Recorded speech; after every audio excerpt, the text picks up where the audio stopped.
Episodes on self-hypnosis and dreams are insightful and fascinating. I've done so many of them, and this one too holds the promise of something new. In today's episode, we will answer 3 questions. What is imagery? What are some different kinds of imagery? Why would different types of imagery be useful for sleep, and how does this kind of imagery relate to self-diagnosis? Dr. Dyan Haspel-Johnson, my dear friend, has received much acclaim for her previous episodes, and this one is no different. Her expertise has led her to become a VIP contributor to Arianna Huffington's wellness site Thrive Global. Dr. Dyan maintains licenses from both the California and Colorado boards of psychology, is a consultant for the American Society of Clinical Hypnosis, and she holds a certificate as a somatic experiencing practitioner. Let's get started.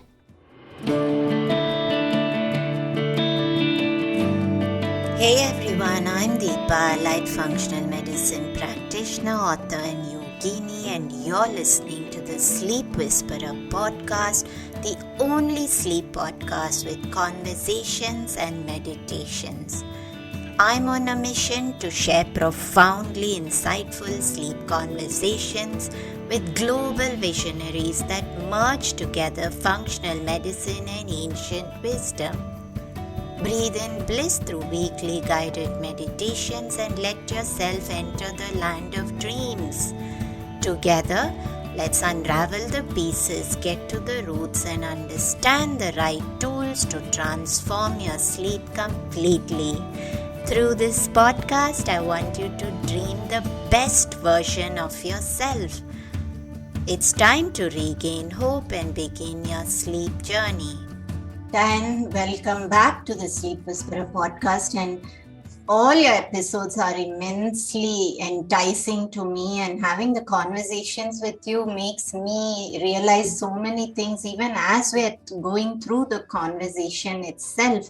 And today we're talking about how to use imagery to sleep better, and I would love to get your perspective. Of course, in my mind, it's a lot about visualization, which I do a lot for. Even on the podcast itself, we've got these visualizations, but how is your perspective different? And just like all our episodes, I love our listeners to know right away that we're going to be answering a few key questions, and just to entice them to listen to the full episode. And on this episode, the key questions we'll be answering are: what is imagery, and what are some different kinds of imageries? What would different types of imageries be useful for sleep, and how does this relate to other aspects like self-hypnosis? And finally, if you could walk us through an example of an effective sleep imagery. So let's first just talk about what is imagery. How is it the same as visualization? Is it different? And what are some different kinds of imageries?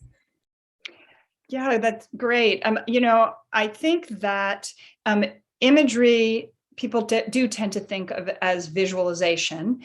And, for a shorthand, I often will talk about visualizing things. But, there are some people who are not visual people. They can't visualize images in their mind's eye.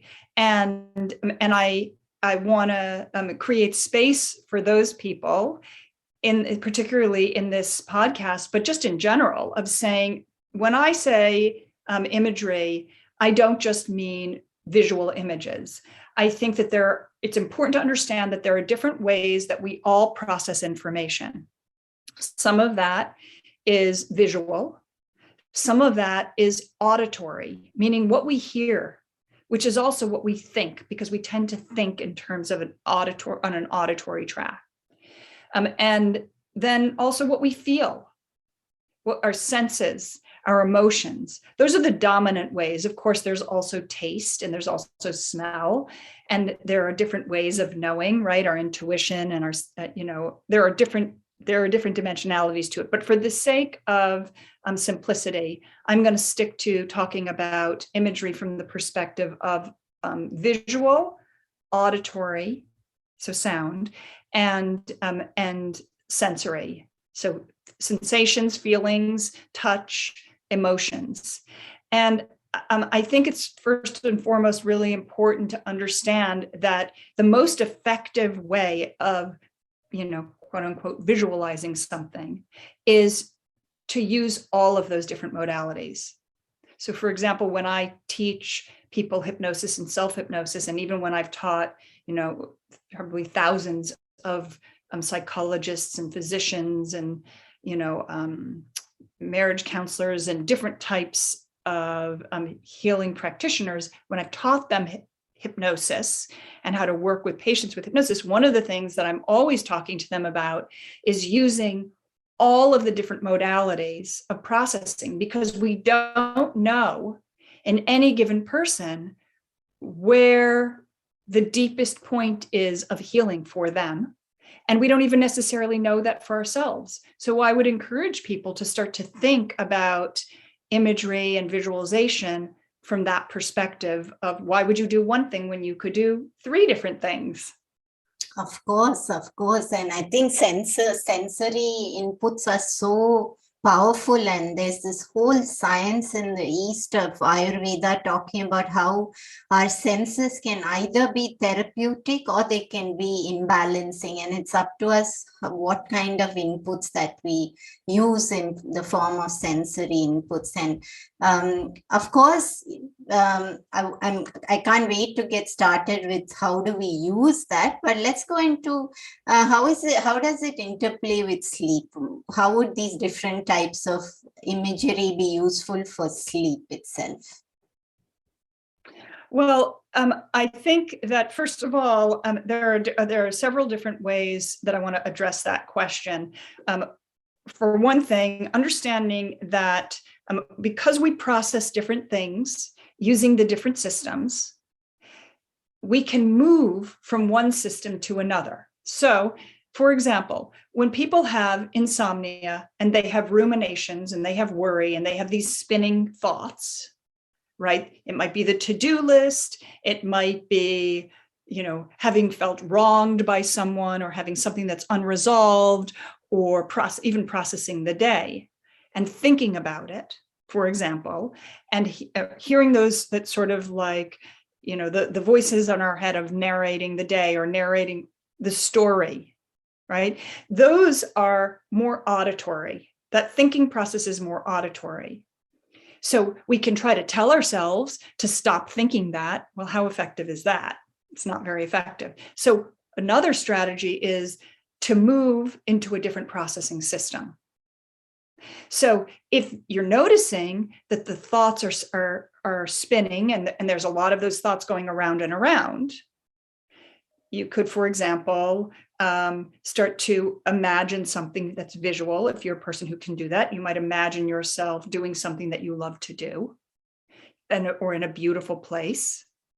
Or you can even open your eyes in the dark and keep the eyes open. That's something that I actually often suggest to people that they do. And I know it seems counterintuitive. You're tired, you want to have your eyes closed. The problem with having your eyes closed when you're tired and you're ruminating is your eyes are then resting, and that narrative in your head is going and going. So sometimes if we open our eyes and we're looking in the darkness, our brain is registering, it's dark, it's time to go to sleep, and the eyes start to get tired. So now we're engaging the visual, not just the auditory, not just the thinking, we're engaging the visual. And we're also starting to feel our eyes wanting to close. So now we're in the sensory. We've moved away from that auditory to the visual and the sensory. And eventually those eyes are going to get so tired, and the visuals are going to get so boring looking into the darkness, that it's going to start to shift us so that there's a cohesiveness between the auditory, the visual, and the sensory, and that can help with sleep. So that's one thought. Does that make sense? Yes, absolutely. And I think that has so many benefits, which you listed out already, that we're allowing our eyes to see darkness. And we're not really doing that in today's world. We're kind of moving away from lights to closing our eyes, and we're not giving that darkness input. But more than that, what my mind instantly went to as another advantage of doing that practice is that sometimes when we close our eyes and we're visualizing, or we're having imagery and we're thinking things through in our head with our eyes closed, we might actually be activating the nervous system before we fall asleep. We're falling into this loop of thought, one thought linking into the next thought. And I love your idea that when you're having your eyes open, it's not all there in the brain, and it's there's so much benefit to doing that. And this is why I love having you, Dyan. There's so many practical tools to use, and there's beautiful ways in which we can connect to why should we do something. I love those 2 points that you're making. I think the point about also just that we're so used to bright light, and people, of course, on their screens and the blue light from that and those things, taking the time to just look into the darkness, it helps to trigger the melatonin. It reminds the body it's time to go to sleep, and making some of these choices. I think I love the points that you're adding on here, because I think that it explains it, and it gives some other reasons for the listeners as to why some of these tips are effective. One of the other things that the ways that I like to sort of use these different modalities of processing, and processing sort of, again, quote unquote, imagery, which isn't just images, it's different ways of knowing, different ways of sensing, is I think we can get very caught up in our heads and in our minds, and there's the anticipatory anxiety of being afraid that you're not going to be able to fall asleep, or worrying about the future, or ruminating about the past, these kinds of things. And a lot of times, like with anxiety, those experiences are high up in the body. The prana is very high. And so one solution to that is to begin to bring that energy down, to begin to bring that energy down actually physically in the body towards the feet. This I recommend for people when they have anxiety, and also when they have insomnia or sleep disturbances, is start to focus on the feet, start to focus on the sensations. In hypnosis, there are different levels of trance, and a feeling of heaviness, when we begin to feel a heaviness in our limbs or in our bodies, that begins to relax us, and it begins to take us into a soothing trance state. A feeling of lightness, by the way, almost like a floating feeling, that is also an even deeper trance state. And sometimes you can combine those two things. So the listeners might enjoy, for example, when they first get into bed, just focusing on their feet, focusing on the sensations in their feet, focusing on some heaviness, and how the bed is holding their feet and their legs and their bodies, and cradling them. And just notice the sensation of that, the weight, or even the lightness of the body, the weight of the body being held. And then also maybe the lightness of the movement of the chest and abdomen as they're breathing, and then moving down to the feet, focusing on each one of the toes and noticing the different sensations in each different toe. It's actually hard to do that. And and if you keep doing that, going toe by toe by toe, after a while, it's harder than it seems. It also, after a while, starts to get a little boring. And what we want when it's time to go to sleep is for things to be boring. We don't want our minds to be going. I love that perspective. Yes. And I think monotony can be wonderful, because it just makes you yawn and fall asleep. You don't really think about it like that usually. So let's just come to, maybe you could talk about how does imagery relate to self-hypnosis, or if you could maybe walk us through an example of it. Yeah, I think, some of these things that we've just been talking about, I hope will help the listeners to understand a little bit about the different qualities of hypnosis, the heaviness and the lightness, for example, and how you can begin to play with those things, those qualities, so that you can work with self-hypnosis, some on your own. And of course, it's something that I teach and have downloads about, so people can, if they're interested in learning more, they can go on my website, they can see videos, they can purchase downloads, they can do all kinds of things like that. But in the meantime, they can also practice some of these things. And so one way that I would just like to encourage the listeners to do this is to use the auditory, the visual, and the sensory. So when you start to engage in your own self-talk, you can use language that uses all of these different things. It doesn't have imagery, by the way, visualization doesn't have to just be what you see in your mind's eye. Some people are great with imagining themselves at a beautiful beach, and some people are not. But to me, it doesn't really matter, because you can still say to yourself, at this time, I'm just going to notice. Notice is a visual word. The brain registers it as a visual word. I'm just going to notice the way my body is making contact with the mattress. And I'm just going to allow myself to feel and focus on the feeling of the heaviness and the embodiment of being held in this safe space. Okay, so that's being held, the embodiment, noticing the sensations, things like that. That, of course, is sensory.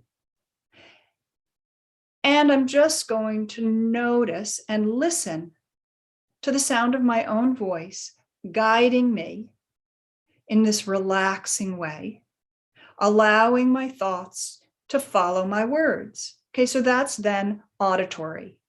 Now, I just want to say some people, particularly when they have chronic pain or sometimes when they have trauma, certain modalities might be more challenging for them and might be triggering for them. And if that's one of the listeners here, then I would say, don't push yourself to move into a place that's uncomfortable for you.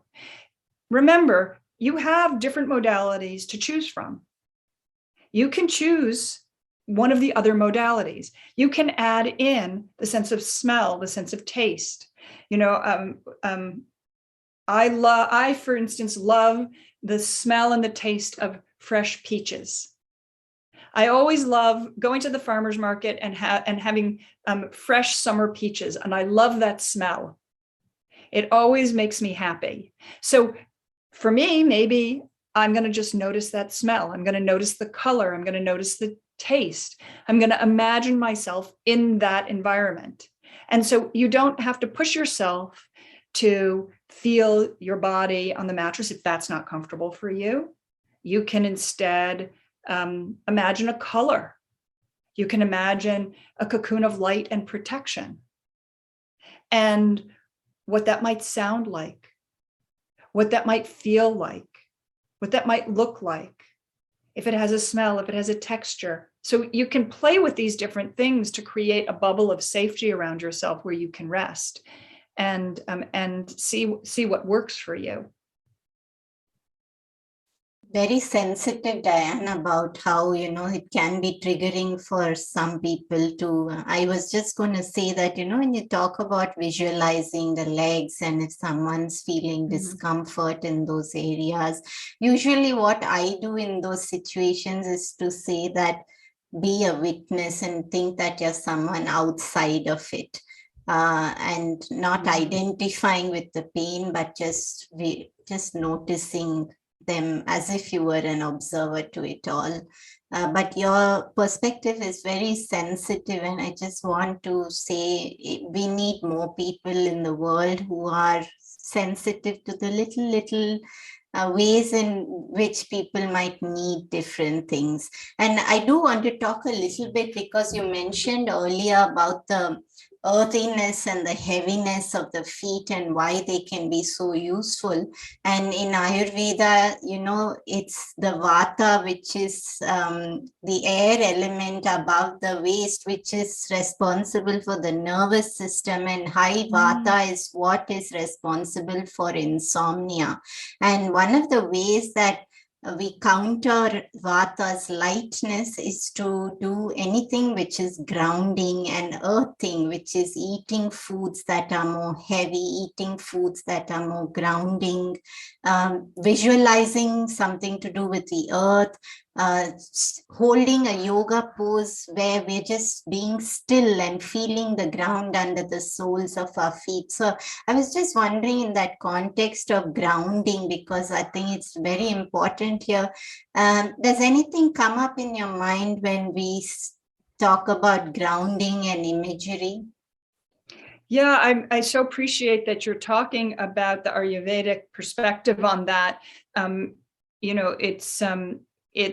is a self-hypnosis that I sometimes work with people with that I really love, and imagining actually that you are a tree, and that that as you inhale, that the light energy comes in through you, as though the sunlight or the moonlight coming in through the leaves of the tree and the branches of the tree, move and feeling it, watching it, sensing it, hearing it move down, down, down through the bottoms of your feet, like roots going underground and reaching towards the center of the earth. And then as you inhale, it's as though you're breathing in that core earth energy, which is nourishing you, where anything that you're breathing, as you're breathing in, anything that's moving down through those roots into the earth is becoming like compost in the earth. And then when it comes back up, it's transformed, and it's nourishing, and it's filling you. And so in that way, I think that's something that I sometimes guide people in. I tend to not like to focus so much on breath per se, and rather more on the movement of energy, or the even movement of air or inhale. That tends to be more the language that I use, because I find that some people are very connected to the idea of using breath, but some people, if they have anxiety, can sometimes feel like focusing on the breath too much can actually be agitating. So I want to welcome people to do what works for them. I think that's such an important point, Dyan, because I know that when I've been in situations where high stress has triggered me into a spiral of increased heart rate and increased breathing rate, and then when you sit down and you try and focus on your breath, it can be more agitating, because it just makes you aware that you're in this stress state, and trying to regulate the breath is so counterintuitive to that when your breath is going so quickly. And I think in those situations, something like just feeling the earth under your body and feeling grounded can be so useful. Now, I don't want to let you go until I ask you one more thing, which is, you did talk about lightness and visualization. And you said sometimes I also guide people into visualizing themselves as feeling light or floating. I have two parts to this question. One is, if someone is probably not feeling as grounded, is this all right for them to be visualizing such imagery? And typically, what's the kind of imagery that you would guide someone through when we think about lightness? Well, that's a great question. I really appreciate you asking it. The heaviness in a trance state comes first, and lightness is a deeper trance state. But I always build, if I'm going to build in floating or lightness, I always build it as a layer on top of the heaviness, so that people can feel both. Because I think that that's a tricky thing there are people who have trauma and who were so uncomfortable in their bodies, or have had experiences where they weren't comfortable in their bodies, where they have dissociated. And so we don't want to encourage people to necessarily do that. Some people are naturally in that state. That's the state that they live in because they've experienced some of these kinds of traumas where it wasn't comfortable to be in their bodies. And so for those people, I would say maybe don't use the heaviness and the lightness. I would suggest that they work with someone who's a very skilled practitioner if they want to work with some of that and work with the trauma. But if someone is comfortable using those things, I think it's important to feel the heaviness and be grounded in that. And then to build the simultaneous lightness so that it is always grounded. I did have one person who I worked with who had very, very significant sleep issues as a result of having had numerous traumas. And for her, she was not comfortable being in her body at all. She was afraid of everything, and she was afraid of sleep. And for her, as we worked individually together, the only place that she felt even remotely safe was actually on a cloud, which tells you a lot about how she had to dissociate in order to survive. So we found a way for her to be in the safety of that cloud, but to be grounded in it and to feel that it was contained. And that's why I say sometimes people can imagine or sense a bubble of safety around them. And they might be grounded in that floating bubble, but they're still grounded. So there is the heaviness and they can feel that. But if that is not where they're at in their own process, I would suggest that they wait until the timing is right for them. And maybe they don't have to use that imagery. There's plenty of other ways that they can work with this.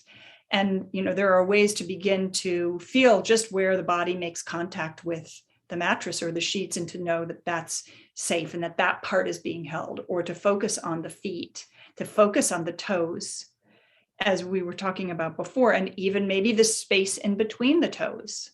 That's a lighter space. And so they could notice that if that was something that felt comfortable, or the fingers, the presence of the fingers, and they could even touch a finger to another finger and then lift it off.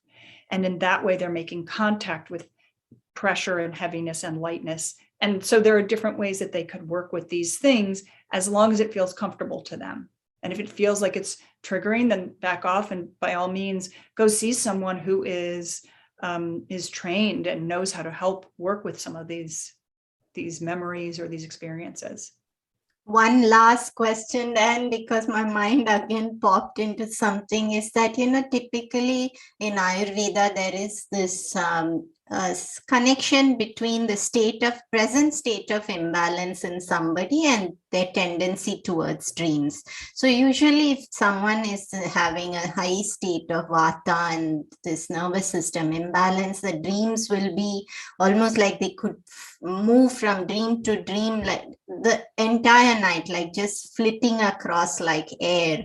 And Ayurveda is all about opposite brings balance. Now, you spoke a little bit about if someone was comfortable visualizing themselves on a cloud, then let them feel comfortable with that. And Ayurveda would be of the opposite, that if they're airy, they need to be grounded. So, but I love your input that it all needs to be in balance, these opposite feelings of heaviness and lightness. So maybe if you could just conclude by just sharing a little bit about your perspective of what if someone is airy and having this tendency towards choosing visualization or having dreams which are more not grounded, very airy.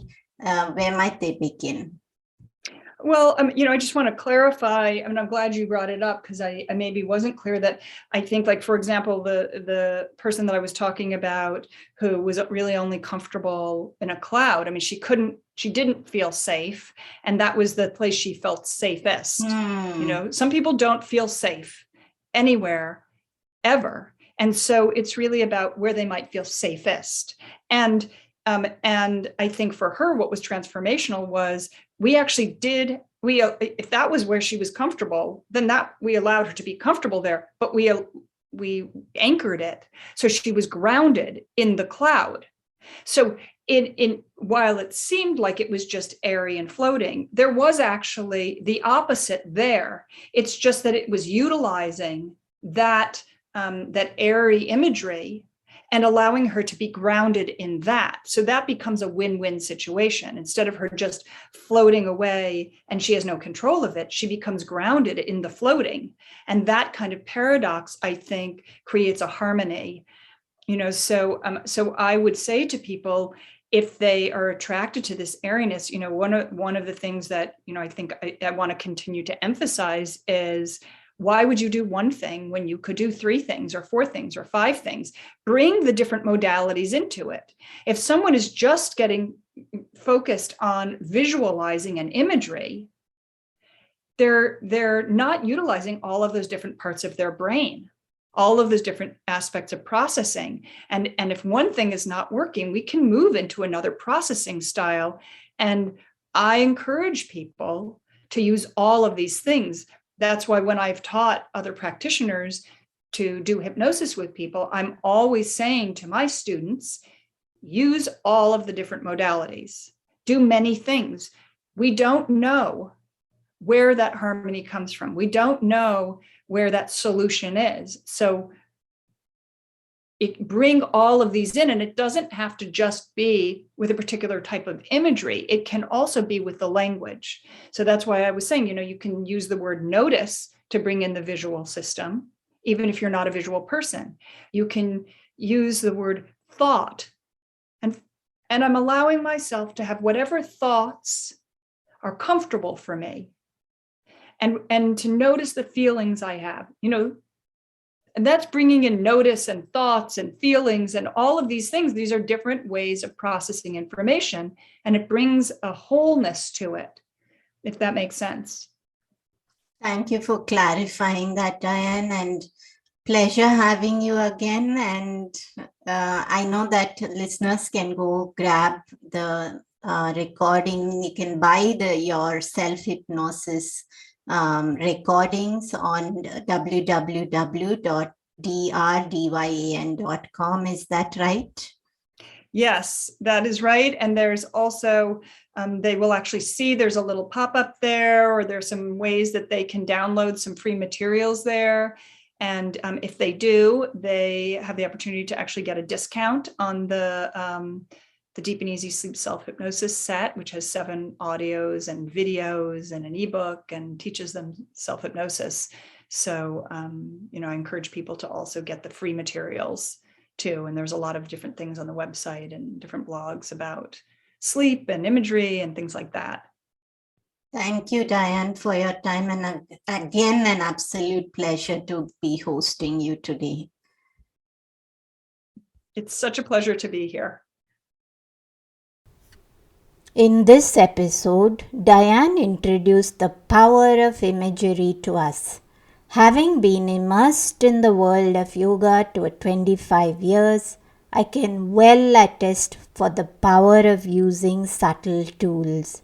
Yoga Nidra also uses the tool of opposites, with the belief that this approach allows the mind to come into a balanced space. Choose one tool, such as Dyan's imagery of groundedness and lightness. Use it every day, even for 5 minutes. I cannot stress how effective consistency is. Have a wonderful day. This podcast is intended to provide helpful and informative material on the subject matter covered in the episodes. The podcast is not acting in the capacity of a doctor or a registered dietitian and is not rendering any professional healthcare or medical service. The information in the podcast is not intended as a substitute for medical advice or services or as treatment or cure for any particular health condition. The advice and tools contained herein may not be suitable for your situation, Any medical questions regarding contraindications and cautions, or any questions on whether or not to proceed with any practices provided in the show should be referred to qualified health professionals before adopting the same. The podcast specifically disclaims any responsibility for any liability, loss, risk, personal or otherwise, which may be incurred as a direct or indirect consequence of the use of information from this podcast or the application, adoption of any of the information provided.